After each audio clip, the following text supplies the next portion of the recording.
Hello, everybody. Welcome to the Buckeye Weekly Podcast. I am Tony Gerdeman here, as always, with Tom Orr.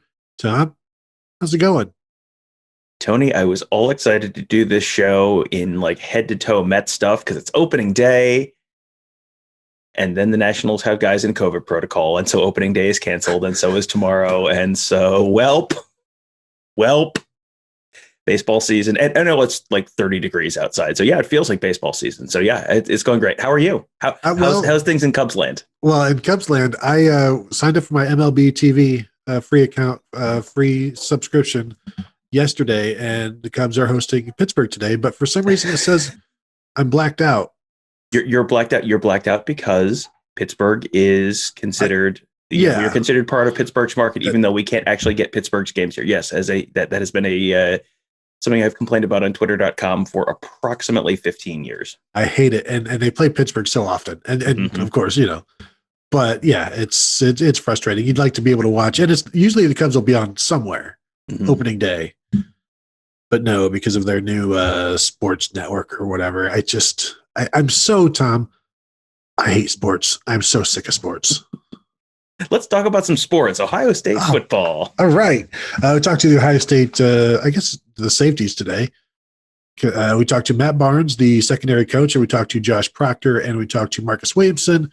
We were supposed to hope to get Seven Banks, but he couldn't find him in the building, basically. And so we got two safeties. And yes, Tom, I don't know. For the show's purposes, we are considering Marcus Williamson a safety now because I've declared that the slot corner, we're going to go with what Ohio State calls it, which is the cover safety. So by proxy and by actual definition, Marcus Williamson is a safety. So is that okay? That's fine. I'm going to, I think this is one of these, like the listeners need to understand that when I say slot corner, which I will inevitably do 1,000 times, I will put $1 in the jar for violating the new terms of, the new AP style on this podcast. And then you can all just mentally change that to cover corner, and then we'll be fine.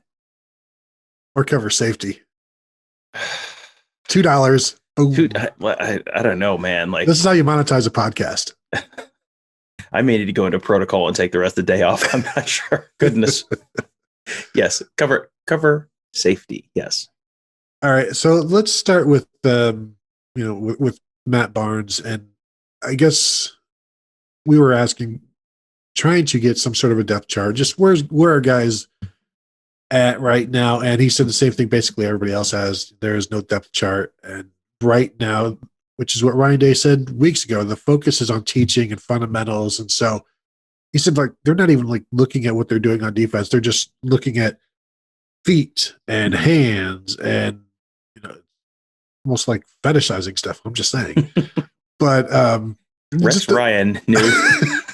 Defensive coordinator, Ryan. Defensive, not a coordinator, just like one of those like analyst roles. Yes. Quality control. Yes. Some nice feet. These are quality feet right here. I can't control it. So that's what's going on. And just looking at the technique and the teaching, and just because that was one of the things all of the coaches said, we didn't get a chance to do that last year. So they're spending time on doing that this spring. And one of the things Barnes said is you can teach scheme on the board, but you can't teach fundamentals and techniques. And so that's what they want to do. And then they'll get to the scheme later on. Because I asked him, hey, man, what's going on at Bullet? He's like, yeah, it's a great question.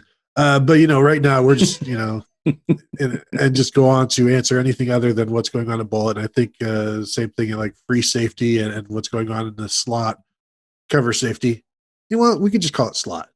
We can do it. That's fine. I will not find myself for that. But it is just, I don't think the coaches are dodging questions at this point with the depth chart. While they have a depth chart, I just don't think it's as important right now. Well, yeah, you're very clearly at the like stage one of the process. And this is true at just about every level of the sport. I mean, I coach a 10U softball team, and guess what we worked on at our first practice on Monday? Okay. Who remembers which one first base is? And why is it special? Because you can run through it. Okay, we're all going to run through first base, and then we're going to turn to the right, because if we turn to the left, they can tag us out. And it's like, okay, well, who's going to be your starting shortstop? It's like, whoa. Let's get to getting them to second base first, and then we'll figure out our pitching rotation and their batting order. And so, yeah, that's true of, and obviously 10U softball is a slightly different level from major college football, slightly, but the principle remains the same. Like, you got to start with the basics because they have to be able to do all the basic stuff right, and then you worry about the other stuff.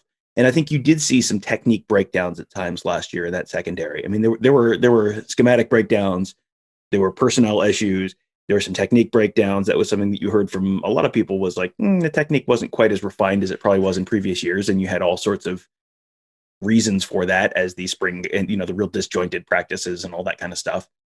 They missed a lot of the time when they would have been doing this last year. So now you're doing it, so hopefully you avoid those problems during the showing up again this coming fall. Now, getting back to the softball, when you're teaching them to veer off to the right, which everybody knows, like, how about when they want to stretch it into a double? Are they still doing the loop, or are they turning left? Then do they do the loop, turn right, and then go for second, or where are they at? Well, our practice last night got rained out, so we'll address that on Saturday. But you take it's a banana turn, Tony. You take the banana turn at first, a little swing wide, looks a little like a question mark. Hit that bag, inside corner of that bag, onto second base. That's the answer. What's the thoughts on sliding into first? No, slows you down. Never do it. Don't do it. Run through the bag every time. All right, and if you do it, you're cut, because that's the best part of coaching. That is the best part of coaching, the cuts. So I wasn't able to cut everyone I wanted to, but I did cut a lot of you. Oh, that's good stuff. One of the things that Josh Proctor said about the teaching, and as soon as he said it, I cut it and I put it on the message board because I knew it would get exactly the type of reaction I wanted it to. And then later on, I would go in and try to diffuse the situation, which is that's how the internet works. I just wanted to pull the pin and roll the grenade into the room and walk away. Put on my sunglasses on as I walked away. Then after it blows up, I'll come back in 15 minutes with a little fire extinguisher. And now you understand how message boards work. Exactly.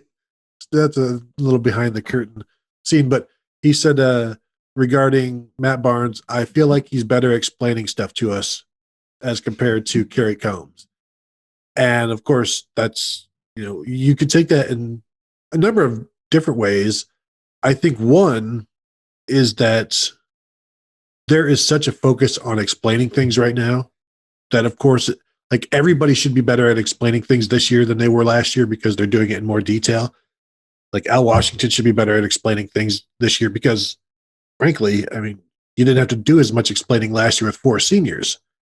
And so he should be explaining more and doing a better job of it. And the fact that this is so much of the focus of spring ball, while it's a great quote to, churn some stuff, I don't necessarily know that it's this damning thing on Kerry Combs. However, different coaches are better at different things. And I have no doubt that Matt Barnes is an incredible teacher, because we've heard about that from him for a while. And we've heard all of this stuff about him from other coaches and from Ryan Day and from his players. So I don't doubt that he is a very good teacher. I also don't know that this is like confirmation of everything that went wrong last year. No, it's not. It's definitely not that. And it's not like Kerry Combs is a terrible teacher. I don't think that was the point of what Matt Barnes was saying either. But yeah, I think it is just sort of a procedural thing. Like, if you're going to go back and do the real nitty gritty and teach the really, really refined points of this, like, it is going to seem like you're getting taught a lot more than you were last year. Now, as you said, coaches have different strengths. Matt Barnes addressed sort of the flip side of that coin with one of my very favorite quotes of the day, which was like, really? Are you sure? Are you sure? And that was when he was asked to compare Kerry Combs. I'm probably a bit more reserved. Really? You're more reserved than Kerry Combs? Are you sure? Kerry with the white hair, who looks like an electron bouncing around the football field. You're a little more reserved than he. I mean, okay, I guess. I don't know. Maybe I haven't seen this in person for a while, so maybe I'm not forgetting. But yeah, not being able to match Kerry Combs' energy is not necessarily a real damning indictment of Matt Barnes. I did like how Marcus Williamson was asked about the differences, and he's like, they say they're differences, but when you watch them on film, they kind of react the same way to plays. And it's funny how players watch coaches on film and see like, you're not shaking your fist hard enough, or you're not doing this, and critiquing the coaches just as the coaches do to the players. But it sure seems like Barnes is very happy doing what he's doing right now, and Combs is still involved with the secondary, but he's in it right now, still involved with the special teams. But I think this is where the fan base starts to fall in line with Barnes, where a lot of them weren't happy that he was the guy that was promoted. Like you lose Greg Madison, and what do? You bring in a special teams coach. It's like, well, but and I think Ryan Day really, really, really, really thinks highly of Matt Barnes. Jeff Hafley really, really, really thinks highly of Matt Barnes. And it's like those two guys, if they're in that same circle and feeling the same way about Matt Barnes, I think the fans will now get to see that. And of course, Barnes himself talking about recruiting was like, yeah, I know. Like Kerry Combs is arguably one of the greatest college football recruiters of all time. I'm not very well known, so I just like to create conversation. Like I like to talk and create dialogue with players, and that's how he gets to know them and his family. But this will be an interesting year for him, where it's his now. And yes, defensive coordinator is Kerry Combs, but it's very easy to receive a lot of blame when things are going wrong. And there are so many eyeballs on the secondary this year, and so he's going to. It's not a make or break year, but it could be a make year. Yeah, well, if everything is significantly better this year, then he's going to get an awful lot of credit. But the flip side of that is, if it's not better, and this is going to be something that people are looking for in the spring game, like that'll be one of those things where, I mean, as soon as the first slant splits the safeties and goes 60 yards for a touchdown at the spring game, you're going to have the like real loud, "Oh, here we go again" kind of chorus from Ohio State fans, which, I mean, that's the downside. Now, here's the good thing: it doesn't count in the spring game, so that's good.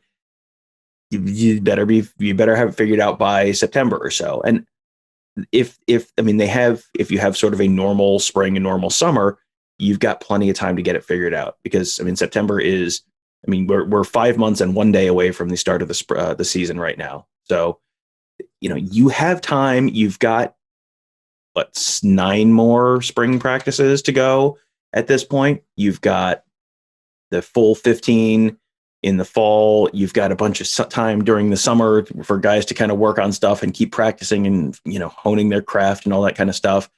A million meetings, a million hours in the film room, all of that stuff before you have to do it for real. But there is a lot of pressure on him this year to get it right, because that's going to be something that I think everyone kind of knows. Like last year, that was one of the things that kept this team from hitting its potential. And that's going to be something that people are watching very, very, very closely this year, because, if you start having the same problems multiple years in a row, that's when you start getting, staff changes at that point, because you can't have multiple seasons lost for the same reason. I want to talk about a couple of players that were mentioned by Barnes or were asked about by Barnes. And I go back to, we talked in the last show about when coaches, the way they talk about somebody, the way they sit up, or the way they just, you just know. And the first one was Cam Martinez. He was asked about, and he said, you can't sit in a meeting without hearing great things about Cam Martinez, whether it's special teams, whether it's nutrition, the weight room. And so he said Cam has really, really, really put his head down and gone to work. He's got to be one of the most improved guys since last season. Basically, he can play anywhere. We saw highlights of a couple of interceptions that OSU social media put out last week or earlier this week. And so if we're looking for guys who are standing out early or who are making a jump, Tom, Cam Martinez, just the way Matt Barnes was talking about him, what we've seen from all of the highlights we've seen from him so far this spring, and it was good. Like the way he talked about him carries as much weight as the words he said. Well, he's someone who I think kind of got lost last year and just kind of got forgotten about. And I say that because I feel like while I was running through the secondary in my head a lot of times like last year, I would just kind of be like, okay, there's like 1 or 2 more guys. And Cam Martinez was always one of the 1 or 2 more guys who I wasn't thinking of, because he wasn't in the spring. So he didn't have that kind of head start. We didn't see him at all. And, he played predominantly offense in high school. He was a quarterback in high school up in Muskegon, Michigan. So, you have that year or so of transition where, when Darren Lee came in after being a high school quarterback, it took a while to adjust to being a linebacker. He was not an impact guy at all his freshman year. It was just kind of like, yeah, we'll see where things are year 2 or 3 with him. That's kind of with Cam Martinez. Okay, now you're going into year 2, and it sounds like it's starting to click a little bit. I mean, the athletic ability has never been the issue there. It was just technique, learning the new spot, learning the new assignments, all that kind of stuff. And you're right. I mean, it sounds like he's someone who's kind of on the come up. And, does that mean he's starting this fall? No, not necessarily. But if you were we've talked before about that kind of corner track for Ohio State where like your second year, if you're just on the field at all a little bit, or you're looking at least playable as with second team reps, okay, then that third year is when you'll take that leap and potentially be a pretty good player. If he kind of continues on that path, and did he play at all on special teams last year? I can't remember. Yeah, I think a little bit, but I think he took not enough that he didn't take a red shirt, but I think I might have seen him out there a few times. Yeah. This is really his first real year. So, okay, let's see what it looks like this year. Don't expect him to be a starter necessarily this year, but if he can at least be a contributor in some role, even if it's playing the second half against Akron and playing the second half against Tulsa and looking like, okay, there's probably something there, that would be huge for this team. Because, I mean, depth in the defensive backfield is obviously a huge, huge concern. And he's someone who I don't think they've necessarily been counting on because of all the stuff that we've talked about with, the adjustments and the changes and the wonky freshman year. But if they can get something out of him this fall and then build towards something even more next year, that would be huge for this program. Yeah, 2 games on special teams last year. The Barnes didn't exactly say where he was playing. I don't recall him saying specifically. Said he could play anywhere. However, by process of elimination, where we've already had 3 guys named at free safety with Proctor and Shaw and Jansen Dunn, and 3 guys named or seen at cover safety with Williamson, Lathan Ransom, and Ronnie Hickman, I'm going to go process of elimination and assume that Cameron Martinez is out wide right now, outside at corner, which I think is very good for this depth because we know they need players to step up, and to hear that he's doing well is good there. Another name outside there is freshman Denzel Burke, who Ryan Day mentioned him on day 1 as having an interception in 7-on-7s. That was great to see. Barnes today was asked about him, and he said it's uncanny how natural Burke is without having been there much. He was played more receiver in high school. If you go look at his highlights last year, it's mostly receiver with a little bit of defensive back. So he has elite feet. He looks seasoned, obviously long way to go, but looks natural. And this is one of the things we've talked about him in the past where, you're talking about mentioning or forgetting guys who are part of the secondary.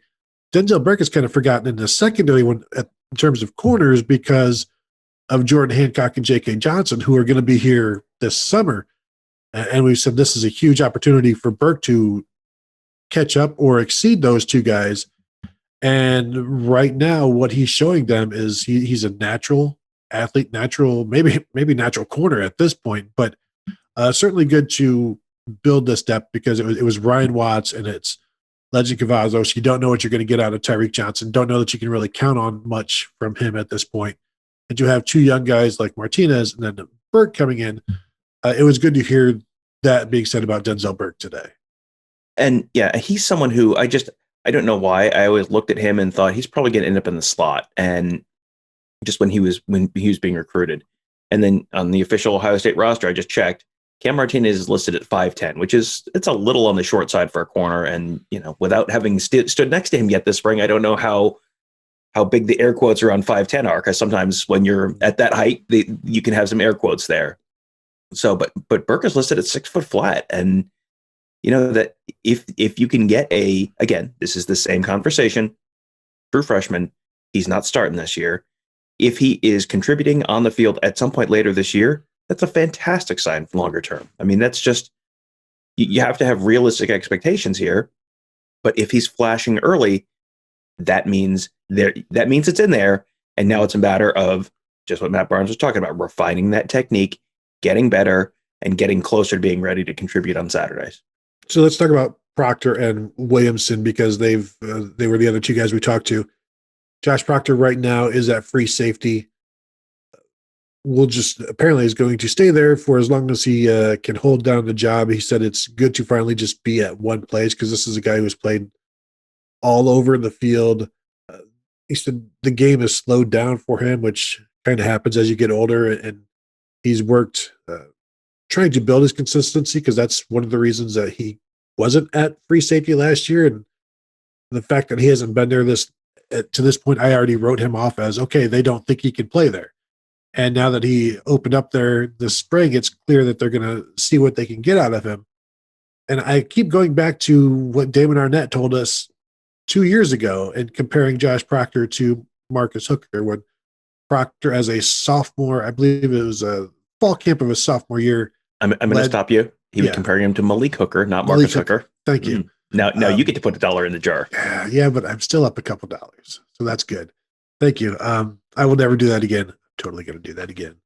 Or maybe I won't. Who knows? But Josh Proctor had like 8 interceptions at one point through camp, and we all gathered around. Tell us, who does he remind you of? And he's like, you already know who he reminds me of. He reminds me of the Hook and Malik Hooker. And so there is. You said there. It's like Denzel Burke. It's in there. It has been in there in the past for Josh Proctor naturally, and then maybe the learning of the game kind of bogged him down and slowed him down. Now that he has a better understanding, the athleticism can take over, the natural, there's no longer thinking. It's just, okay, I know what I need to do. And that was one of the things he's talked about, like trying to make the big play last year is what hurt him. And so he slowed everything down. And maybe by slowing things down, he could play it faster. Well, if you can get the technique stuff right, where that's just second nature, and you get the film study stuff down, where you don't have to stop and think, because it's like, I know this, I recognize it, I go. Like you know your keys, you know your reads, and you don't have to stop and think. That does let you play faster. Proctor's someone who I think, was that 2018 was his freshman year, 2017? 18, yeah. 2018 came in, and I mean, you're hearing the buzz. I think very early, one of the games very early that year, I think he had an interception, or a very, very near interception on some spectacular play on the sideline. It was like right on the Ohio State bench side. I can picture it. I just can't remember which game it was. And it was like, oh man, this guy is going to be insane. And then it just hasn't quite developed that way. He's been a contributor. He was on the field 2 years ago in the semifinal game against Clemson. He was on the, obviously a regular starting contributor to last year's game team that reached a national championship. It's not like he's been a bust. He's been a very, he's been a solid player for them. This is potentially an opportunity for him to now, in that 4th year, finally, live up to the promise, live up to what we were, what we were told he might be in the fall of 2018. That is when you go from, okay, good, solid starter, has been, on balance, a positive for the team. He hasn't been like this huge liability for them. To go from that to like, okay, this is a guy who's living up to his potential, because he was a top 50 player, top 40 player. Like, he was like a borderline 5-star guy. You can, when you get to the point where you're playing up to that level, that's where all of a sudden you go from like, oh yeah, he's a good, solid player, to, yeah, he might be a 1st-round pick next year. And this is like we've talked about some other guys. This is a contract year for him. This is his 4th year, so he could, I think, theoretically come back another year with the NCAA extra year. But I'm sure he's going into this year with the mindset that this is going to be his last year. So if he can get that, get the film study piece down, get the technique stuff down, get all the little stuff that you can get nailed down this time of year, get that done, then maybe you have the chance to live up to that potential this fall. I mentioned this on the Ask the Insiders board when I threw the grenade in there about Barnes being a better teacher. Proctor is also a better student at this point than he was in his first 3 years. And the desire to want to learn makes teachers better. And if you don't have that desire your first 3 years, you're going to think maybe the teacher is not the best teacher, or like you won't recognize how good a teacher is until you're ready to learn, basically. And at this point, as you said, Tom, it's his contract here. He's ready to learn. And so, wow, it's amazing how coaches teach when you want to learn. And so I think there's some maturity that went on with him, some understanding, some calming down of the situation. And we'll see how that takes him through this year. I think physically, I know people have seen the way he physically can hit and think, well, he's a box safety. But that was never what he was when he came in. Like he was Malik Hooker. Like he was a rangy free safety that was what he was brought in to be. And he's dropped weight since last year. So he's trying to get back to that. And that is the plan. And I don't think of him as just this, big linebacker. Like I think he's got all of the tools. It was just a matter of, as he said, the game slowing down, which it has done. And we'll see, knowing how important this position is, if it has slowed down enough, which that's the biggest question is if can he handle it? And if not, then who knows what they do. Well, and here's the biggest thing. They don't need Malik Hooker. Like if they get Malik Hooker, that's great. If they get Jordan Fuller, that would be phenomenal. That would be a huge difference for this defense. If they just have, you don't have to have 8 interceptions and 2-3 pick sixes. Like, if you get that, like, great. That's the cherry on top. You just need guy who keeps the 20-yard pass from turning into an 80-yard pass. Like that's what they really need from that deep safety spot this year. And again, like I feel like a lot of that is just discipline, film study, preparation, all of the stuff that, if you are taking that J.K. Dobbins approach to your final season, where it's like, I'm going to do everything I can to put myself in the best possible position, physically, mentally, preparation-wise, everything. Then you have that season where it's like, wow, where did this come from? This guy's phenomenal all of a sudden. Again, like Dobbins as a freshman, like you saw it as a freshman, and then his sophomore year, it was just kind of like, meh. And then all of a sudden his junior year, it was like he was shot out of a cannon. You can have that with Proctor, where you've seen the flashes, you've seen the big hits, you've seen the ranging, you see the interceptions. He had some big interceptions towards the end of last year. He had a big interception in the Big Ten championship game, and almost had another one. He dropped another one. Like he had a couple like major plays in the Big Ten championship game. If you can take it to that next level, and eliminate the big plays, that's just phenomenal. And by the way, if you're hearing any background noise, my kids may have a play date right now. So you may hear a bubble hockey game and or children jumping and screaming on the trampoline. No one is being murdered. It is screams of joy if you hear them.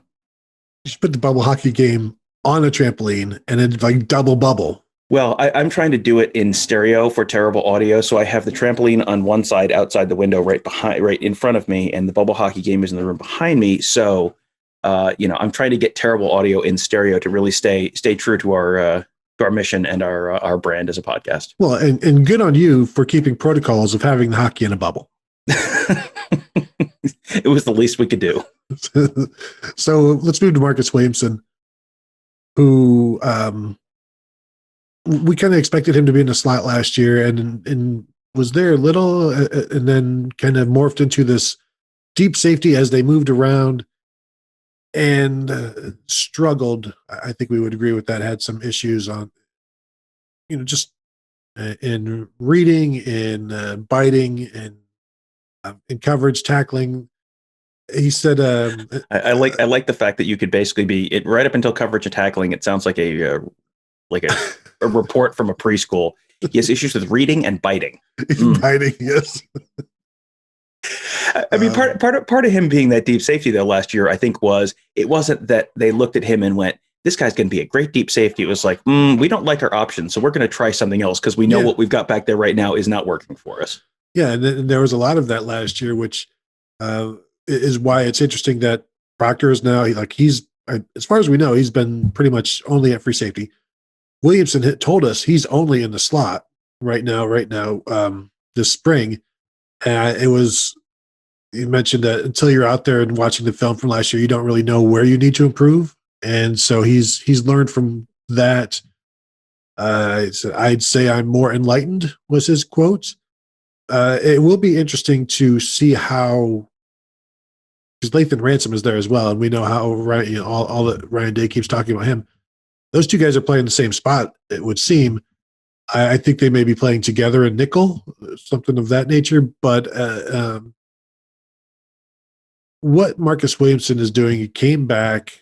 This is he even got emotional during his interview session, which was pretty. It was just he let everybody in about his struggle in terms of why he came back and just wanting to contribute and just reach his goals, and how a few years ago he was writing up his resume, getting ready for life after football. And now like he's looking at his second year as a starter for the Buckeyes, and he takes that like seriously. And so learning from last year, maybe finally finding a home, because there was so much of an issue last year with all of the guys moving around. I think guys have homes right now, and they can maybe get more comfortable because, hey, you got a roof over your head. Well, yeah, and if you're feeling comfortable and you're in that same spot consistently, you can prepare for that one spot. Because I mean, there's different responsibilities in different spots on the field. So if you were spending all spring, all summer, all fall prepping for your role as a box safety, deep safety, outside corner, slot corner, nickelback, like whatever, you can really nail down the specifics. Now, there's values in being kind of cross-trained there, but not having to bounce between different positions in the middle of the season and change positions from one league to the next, that's going to make it, you're not going to get confused about what you're doing. Where am I playing right now? Just whatever you can do to make the thought process easier, quicker, that allows you to be quicker on the field. And that's what this really, I think, is all about. And, if they feel comfortable with the fact that they've got guys in positions where they want to be and where they're comfortable with guys, that is a tremendous sign. Like you don't see teams with like absolute lockdown defenses shuffling players around because it's like, well, let's try this guy there. It's like, well, no, you have something that works. Why would you mess with it? Like having to shuffle guys around all the time is either an indication you've had like terrible injury issues or your defense is not playing well. So if they can keep guys in the same spot and have them be comfortable with a couple guys at each spot and let guys just sort of stay where they are, where they're comfortable, where they're the most experienced, that could go a long way to having a pretty successful defense where then you don't have to move people around. Dare to dream. I think that'll do it. Tom, you got anything else that you wanted to touch on from today? I think we covered much of it. I think so. Unless you want me to get an update from the bubble hockey game, there've been a few screams. I've tried to be on mute as much as possible, but I think we're pretty much good. And although we do have some exciting news that may get to watch a practice at some point relatively soon. At least one of us. We'll see. Yes, one of us. Yeah. And I will say, as you were talking, I got a call from Ohio State, and I had to send them to voicemail. So I might want to get back to that call before my place in line gets scrapped. Yes, I'll. Yes, you go ahead and call Ohio State back, and we'll wrap up the show. And yeah. All right. So thank you all for listening. We do appreciate it. If you ever want questions or want us to answer stuff, feel free to email us or text us. Text Tom. I can give you his phone number. DM us, ask us on Twitter. We're here. We're available for you. I would like to suggest everybody to continue to, if you haven't yet, subscribe to the YouTube channel, Buckeye Scoop YouTube channel, which is youtube.com/Buckeye Scoop, I believe. Correct, Tom? It's pretty simple. Correct. So subscribe there, and then you'll get, I guess, there's so many videos coming. Every podcast is on there.